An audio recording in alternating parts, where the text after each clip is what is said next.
Alors, dans Photoshop, vous allez enregistrer sous le fichier que vous avez fait, en supposant que le texte soit au bon endroit. On va enregistrer sous et on va changer le nom. On va indiquer que c'est quelque chose de complètement différent. Donc le 02, là, je laisse tomber. Ça va donc être le vernis sélectif. Tiens, je l'écris sans accent parce que pour les serveurs, les accents c'est très mauvais. Le vernis sélectif, c'est ce que nous allons faire. Version 01 du vernis sélectif. Voilà. Donc tout le monde voit ce que c'est le vernis sélectif.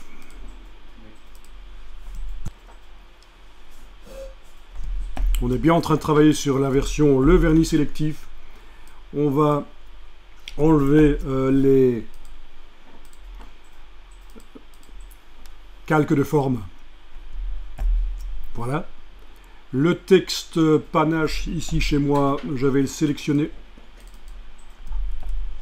en double-cliquant sur le T du calque pour sélectionner tous les caractères et je vais aller lui mettre une couleur noire.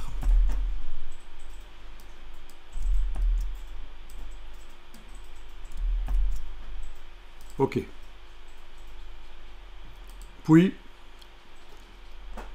je pourrais faire la même chose pour l'autre face, mais juste pour rire, je vais juste le faire manuellement pour le mot Genève, par exemple. Voilà.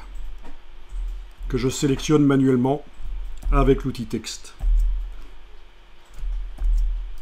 Et je vais le mettre en noir. Les autres mots, je vais les mettre en blanc. Je ne les efface pas parce que si j'efface les mots, le mot Genève va bouger de place. Et il faut pas. Il faut qu'il reste au même endroit que dans la version couleur de ce fichier. Donc je mets en blanc chez moi les autres mots. Ils sont toujours là.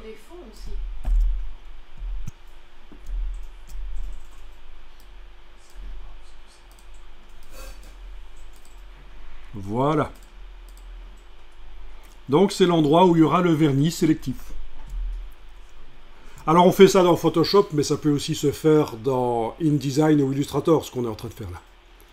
Et après il faut exporter le design de mise en page InDesign ou Illustrator, il faut l'exporter en tant qu'image PSD par exemple.